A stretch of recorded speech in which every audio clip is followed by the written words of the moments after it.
Pourquoi ce genre d'image, on les voit pas entre nous, les gars? Entre Africains à la CAN. Regardez, le joueur irakien, voilà, il se fait éjecter du terrain derrière le panneau publicitaire. Et c'est très bien, c'est une belle image, Ismaël Jacobs qui l'aide à se relever. C'est très bien. Mais là, moi, ce que je comprends pas, c'est que là aussi, c'est un match où il y a beaucoup d'enjeux. Là aussi, c'est un match où il y a beaucoup de pression. Là aussi, c'est un match où vraiment, c'est un événement international avec une ampleur internationale. Maintenant, ce que je comprends pas, c'est pourquoi, quand on s'affronte entre nous, on va pas se faire play aussi. On n'a pas ce genre d'image aussi, ou très peu. Et je dis ça, mais je parle des Sénégalais, même nous en tant que Marocains. Voilà, je trouve que, même en général, je parle de tout le monde, j'englobe tout le monde. Je trouve qu'en Afrique, on devrait montrer un peu plus ce côté, voilà, fair play, montrer que ça reste que du football. Les joueurs ont cette responsabilité aussi, les gars. Les joueurs ont cette responsabilité. Et là, pour le coup, je pense que, encore une fois, on voit à chaque fois, quand une équipe africaine va affronter des Asiatiques, des Européens, des Américains, là, généralement, tu vas voir un fair play beaucoup plus intéressant, un fair play beaucoup plus présent, mais quand on s'affronte entre nous, c'est différent, tu vois plus ce fair play. C'est ça que je trouve un petit peu dommage, malheureusement, dans ce... Est-ce que Mbappé est une plus grande légende que Zidane en Coupe du Monde? Oh, tu sais que c'est chaud. Hein. C'est chaud. Tu sais que c'est chaud. En fait, on va pas faire comme si, parce que les gens là, ils vont s'offusquer. On va pas faire comme s'il n'y avait pas de débat, il y a débat. Non, il y aura débat. Incessamment sous peu. Là, le débat, il rentre. Mais incessamment sous peu, il va être clair. Je suis d'accord avec toi. Zidane, Coupe du Monde 98, sa Coupe du Monde, elle est moyenne, très moyenne. Il met un doublé en finale. On peut pas lui enlever. Les champions du monde. Champion, il Ballon finit d'or. sur l'arc de triomphe. Vas-y, tu vois. Vas-y. Mais c'était aussi politique, tout ça. Mais bon, bref, c'est un autre débat. 2002, 0. Zéro pointé. Il était blessé, etc. J'entends, mais bon. Voilà, c'est 0. 2006, 2006. incroyable comeback, parce que sinon la France, ils vont pas en finale. Magnifique, mais ça perd. Et ça perd sur quoi? Il met un coup de tête. Faut... En plus, voilà, c'est de sa faute. Ça peut être de sa faute s'il perd ou s'il bon, gagne pas les troupes. Il finit à 10 contre 11. Voilà. On considère, en vrai, faut considérer que c'est de sa faute. Tu vois ce que je veux dire? Après, peut-être que le scénario, il aurait été le même à 11 contre 11. Voilà. Mais tu laisses ton équipe en infériorité numérique, à partir de ce moment-là, c'est de sa faute. C'est fautif, voilà. Si ça aurait été un autre joueur que Zidane, on l'aurait insulté. Mais comme c'est Zizou, A tranquille. contrario, Mbappé 2018, il fait une bonne Coupe du Monde. C'est pas l'acteur principal, mais il fait une très bonne Coupe du Monde. Il a 18 ans à ce moment-là, ou 19, je sais 19, plus. ouais, 19. Il est exceptionnel. Il marque en finale. Il marque en finale.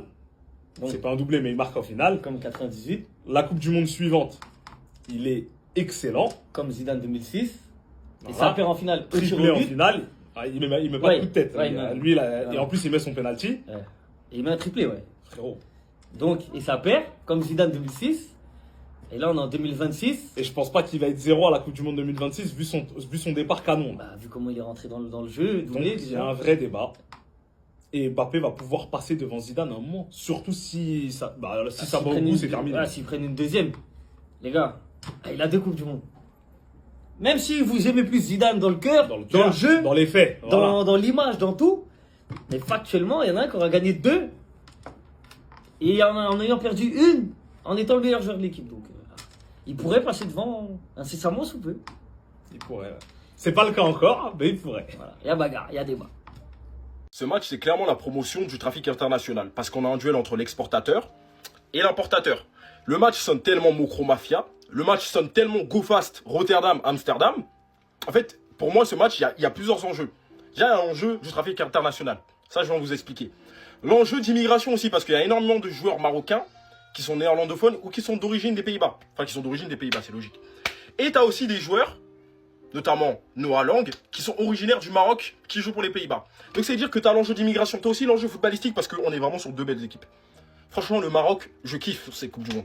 Même si défensivement, pour moi, c'est là où il y a le plus de lacunes, mais dans le jeu de transition, ça va vite. Ils alternent entre jeu de possession, jeu de transition, j'aime beaucoup. Pareil aussi du côté des Pays-Bas, où cette année, à la Coupe du Monde, les Pays-Bas, c'est solide. Et ils ont tapé la Suède 5-1. Après, la Suède, le milieu de terrain et la défense, c'est du grand n'importe quoi aussi.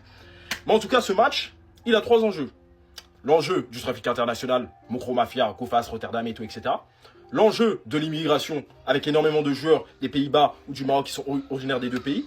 Et t'as l'enjeu footballistique. Je comprends mieux pourquoi Ronaldo, 43 ans, il met 50 buts par saison là-bas. Ne me parlez plus jamais du niveau de la Saudi Pro League. Théo Hernandez qui décide encore de se faire caca dessus et qui provoque un penalty contre la Norvège. Fautif contre la Norvège, il mange le sol contre le Sénégal. Je sais même pas pourquoi ce mec est titulaire dans les grands matchs. Ce mec joue à Al Hilal. Comme qui? Devinez qui? Exactement comme ce mec. Alors grand respect pour le Sénégal. Sénégal rec, mais même les Sénégalais seront d'accord avec moi.